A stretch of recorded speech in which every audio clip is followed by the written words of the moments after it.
పశ్చిమ గోదావరి జిల్లా ఆచంట శ్రీ రామేశ్వర స్వామి ఆలయ సన్నిధిలో శ్రీ ఉమా రామలింగేశ్వర ట్రస్ట్ వేద పాఠశాల నెలమూరి వారి ఆధ్వర్యంలో దేశంలో 83వ యాగం ఆచంటిలో వేద పండితుల సమక్షంలో శ్రీ చండీ సహిత మహారుద్ర యాగం ఈ నెల 11వ తారీఖు శుక్రవారం నుండి 17వ తారీఖు గురువారం వరకు శివనామస్మరణతో యజ్ఞాలు జరపబడును.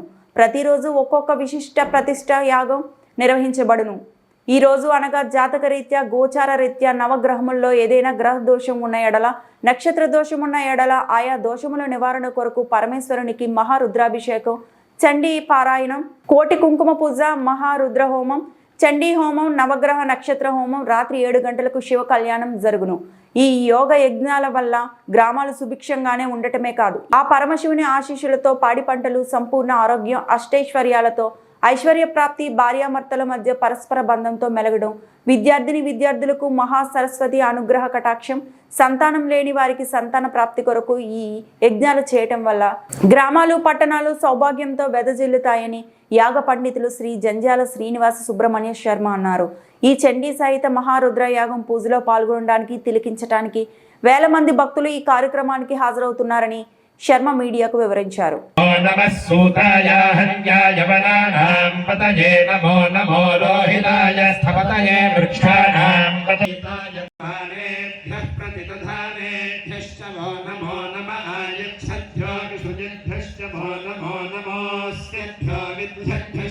नमो नमः सभाभ्यः सभापतिभ्यश्च वो नमो नमो अश्वेभ्योऽश्वपतिभ्यश्च वो नमः नमः व्याधिनेभ्यो गणपतिभ्यश्च वो नमो नमो गणेभ्यो गणपतिभ्यश्च वो नमो नमो विरूपेभ्यो विश्वरूपेभ्यश्च वो नमो नमो महद्भ्यः क्षल्लकेभ्यश्च वो नमो नमो रथिभ्यो नमो मृगयुभ्यः स्वनिभ्यश्च वो नमो नमः स्वभ्यश्वपतिभ्यश्च वो नमः नमो भवाय ग्रीवाय च शितिकण्ठाय च निशाय च शिपिविष्टाय च नमो मेघुष्टमाय चेषुमते च नमो त्रस्वाय च वामनक्रियाय च प्रथमाय च नमः आशवे चाजिराय च प्रतिसर्याय च नमो याम्याय दक्षेण च नमो वन्याय च कक्ष्याय च नमः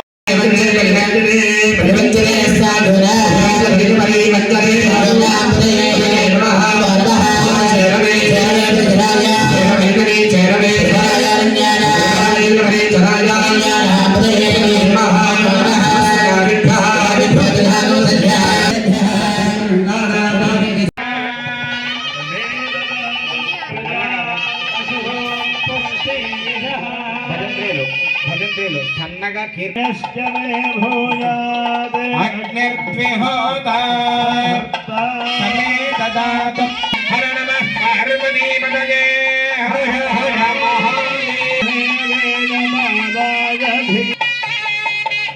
స్వామివారికి పార్వతీ పరమేశ్వరాభ్యాం స్వామివారికి మయూరహారతి స్థలాన్ని దర్శనం చేయండి. పరమేశ్వరాభ్యాం నమః ఉమామహేశ్వరాభ్యాం నమః గజాధిజ్ఞానప్రభావాద్యక్షరం మధుక్షరం విదత్రసం సఖీమనో ఏ అంతరిక్షే ఏ దివితే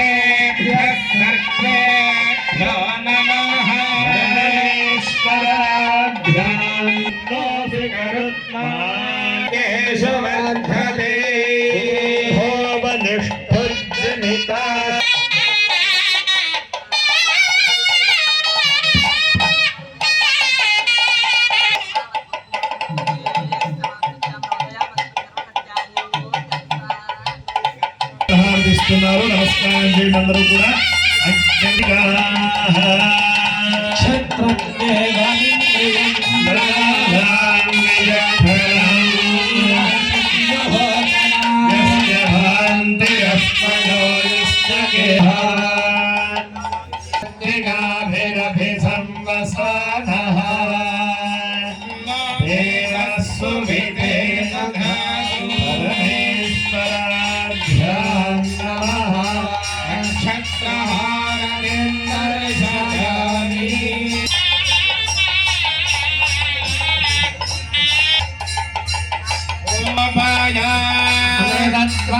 जीवसे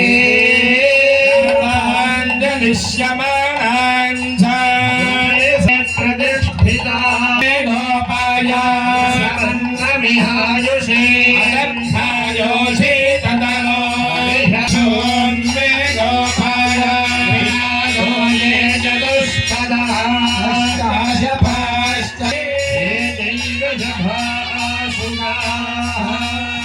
परमेश्वराभ्यां नमः हिरण्मयः कोशः ज्योतिषामृतः प्रजां वधू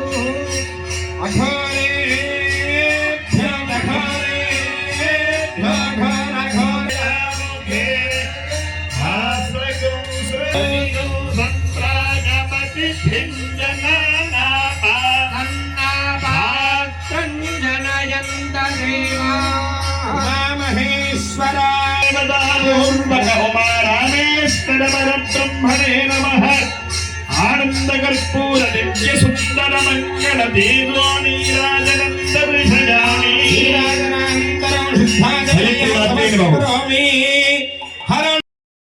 ओम नमः शिवाय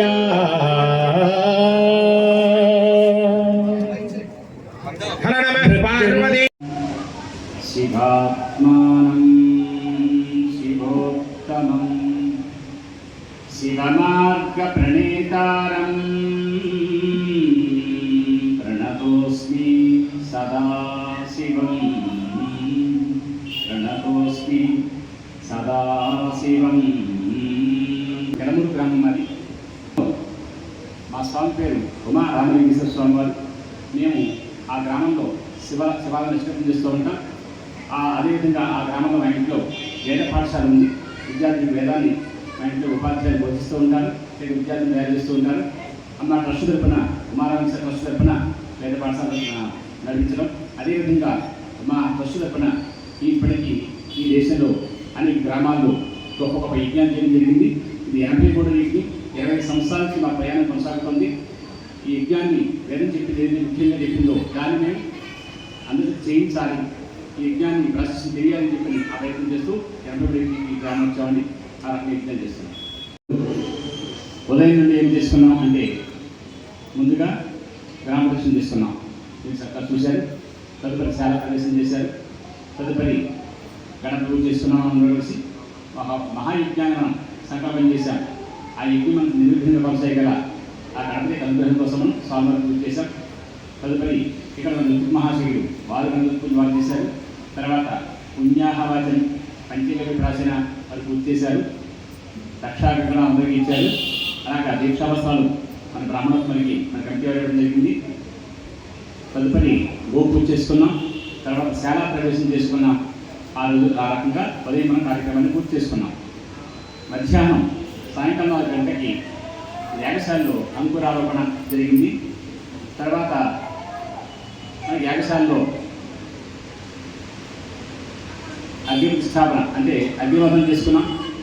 అగ్ని మనం అగ్నిమథం ద్వారా అగ్నిదేవుడు ప్రత్యక్షమయ్యారు. వారితో రుద్రామణం చేసుకున్నాం. అదేవిధంగా రుద్ర పారాయణ కూడా చేయడం జరిగింది. పారాయణ తర్వాత మన స్వామివారికి హారతి ఇచ్చుకున్నాం, చక్కగా మంగళహారతం. తదుపరి క్రమార్చన చేసుకున్నాం. అమ్మవారు కన్యారత్న గృహానికి వెళ్ళారు. అక్కడ అమ్మవారికి మంగళస్నానం చేయబడుతోంది. అక్కడ అమ్మవారి అర్చన చేయబడుతోంది, అర్చన చేయబడుతోంది. అక్కడిని కన్యాదాతలు ఇప్పుడు ఒక బొట్టలో తీసుకుపెట్టుకొని కింద చేతపరుచుకుంటే పూజ జరుగుతుంటే పై ఛత్రం గొడుగు పెట్టుకుంటే సన్నాయి వాయిస్తూ ఉంటే మంగళవాద్యాలు మోగుతుంటే కన్యాదాతలు ఆ మూర్తులు తీసుకొని యాగసం ఇచ్చేస్తున్నారు. ఇది ఇప్పుడు కార్యక్రమం. మరి సేపట్లో అమ్మవారు రాగానే స్వామి ప్రవాచం కళ్యాణం ప్రారంభమవుతుంది. కళ్యాణం పూర్తయిన తర్వాత ప్రసాద వితరణ ఉంటుంది. అందరూ స్వీకరించి వెళ్ళవచ్చు. అది అన్నీ ఒకేసారి జరుగుతూ ఉంటాయి. అయిన తర్వాత మధ్యాహ్నం పూజ పూర్తయిన తర్వాత కుంకుమార్చన పూర్తయిన తర్వాత ప్రసాద వితరణ ఉంటుంది. అదేవిధంగా సాయంకాలం రుద్రహోమం మహారుద్రహోమం జరగబడుతుంది, చండీహోమం జరగబడుతుంది. మన గ్రామంలో లేదా మన జగన్పాలన భక్తులకి ఎవరైనా సరే కుటుంబంలో గ్రహదోషాలు ఉన్నా నక్షత్రదోషాలు ఉన్న దోషాలు పోవడం కోసం కామ్యహోమం నవగ్రహ నక్షత్రహోమం జరగబడుతుంది. రుద్రహోమం, చండీహోమం, నక్షత్రహోమం జరగబడుతుంది. అలాగే నవగ్రహోమం జరగబడుతుంది. ఆ హోమం తర్వాత లైక్ స్వామి ప్రమాదం జరుగుతుంది. ఇది అమ్మవారి కళ్యాణం ఎలా జరుగుతుంది. ఇదే విధంగా జరుగుతుంది. ఇక ఎల్లుండి అనే రోజున ఆదివారం నాడు మళ్ళీ ఉదయం గణపతి పూజ, అమ్మవారి కుంకుమార్చన, వేదపారాయణ, చండీపారాయణ, రుద్రపారాయణ, పశువుల విషయములు. ఆ సాయంకాలం నాడు మళ్ళీ రుద్రహోమం, చండీహోమం. అదేవిధంగా విద్యాప్రాప్తి వరకు, అఖండ జ్ఞాన ప్రాప్తి వరకు శ్రీ మేధా దక్షిణామూర్తి సహిత మహాసరస్వతి హోమం జరపడుతుంది. రేపు సాయంకాలం ఆదివారం సాయంకాలం జరపడుతుంది. తర్వాత స్వామి ప్రవచన, స్వామి కళ్యాణం ఈ విధంగా జరపడుతుంది. ఇక సోమవారం నాడు ఉదయం 9 గంటలకు గణపతి పూజ, కుంకుమార్చన, రుద్రపారాయణ, చండీపారాయణ, అలాగే వేదపారాయణ జరుగుతుంది. అభిషేకం జరుగుతాయి. సాయంకాలం సోమవారం నాడు రుద్రహోమం, చండీహోమం, లక్ష్మీ గణపతి హోమం జరపడుతుంది. సకల దుఃఖాల నివారణ కోసం, సకల కార్యక్రమాలు దినదినం కొనసాగడం కోసం, అలా తేజస్సు కోసం, బలం కోసం, జ్ఞానం కోసం, గణపతి ప్రీతి కోసం, ఐశ్వర్య ప్రాప్తి కోసం గణపతి హోమం చేయబడుతుంది. తర్వాత ప్రమాచన కళ్యాణం జరపడుతుంది. ఇక మంగళవారం నాడు ఉదయం 9 గంటలకు మామూలుగానే 9 గంటల గణపతి పూజ, కుంకుమ పూజ, వేదపారాయణ, చండీపారాయణ, రుద్రపారాయణ, శివుడికి అభిషేకం, పశువుల అభిషేకములు. అదేవిధంగా సాయంకాలం మంగళవారం సాయంకాలం రుద్రహోమం, చండీహోమం, సుబ్రహ్మణ్య హోమం చేయబడుతుంది. సర్పదోషాలు, నాగదోషాలు, రుజుదోషాలు, ఈ దోషాలను పోవడం కోసం, సత్సంతానం కోసం, చక్కటి వివాహం అంటే కలిసి చక్కటి వివాహం కోసం, భార్యభర్త జీవితం కోసం, రుణబాధ తీయడం కోసం, వ్యాధులు తగ్గడం కోసం సుబ్రహ్మణ్య హోమం జరగబడుతుంది. చాలా గొప్ప హోమం ఉంది. అందులో సర్పసూత్రాలతో చక్కగా మనం హోమం చేస్తాం. తర్వాత క్రమార్చన కళ్యాణం జరుగుతుంది. అదేవిధంగా బుధవారం నాడు ఉదయం గణపతి పూజ, కుంకుమార్చన, వేదపారాయణ, చండీపారాయణ, రుద్రపారాయణ, అదేవిధంగా శ్రీ పరమేశ్వరికి అభిషేకం, మాసూరాభిషేకం. సాయంకాలం 4 గంటలని రుద్రహోమం, చండీహోమం. బుధవారం నాడు పుత్రకామిష్టి అనే కామ్యం జరగబడుతుంది. అపుత్రశీఘ్ర నాస్తి, సంతానం లేని వారికి కాకముఖ్య విద్యాలోపాలు ఉంటాయి. అలాగే పుత్రకామిష్టి గారి సహాయం చేసే దశరథ మహారాజు రాముని సంతానంగా కన్నాడు, పొందాడు. ఆ రకంగా పుత్రకామిష్టికి మనం కూడా సంతానం పొందే అవకాశం ఉంటుంది కాబట్టి ఆ పుత్రకామిష్టి జరగబడుతుంది. ఆ తర్వాత స్వామి ప్రవచన కళ్యాణం జరగబడుతుంది. ఇక గురువారం నాడు మహాపూర్ణాహుతి జరగబడుతుంది. మధ్యాహ్నం అందరికీ కూడా ప్రసాదం ఉంటుంది. అందరూ కార్యక్రమంలో పాల్గొని ఈ గోత్రామం చేస్తున్నా. రేపటితో గోత్రామం రాసుకుంటూ ఆఖరు. ఇవాళ రాసేది కూడా రాసుకోవచ్చు. నుంచి గోత్రనామాలు ఉండదు. ఇక మీ బంధువులు ఎవరైనా నోట్ అందరికీ కూడా రేపు గోత్రనామాలు కలిపి వాళ్ళు రాస్తున్నారు. ఇప్పుడు రాసుకోవచ్చు, రేపు రాసుకోవచ్చు. నుంచి గోత్రనామాలు ఉండదు. కాబట్టి అందరూ కూడా ఈ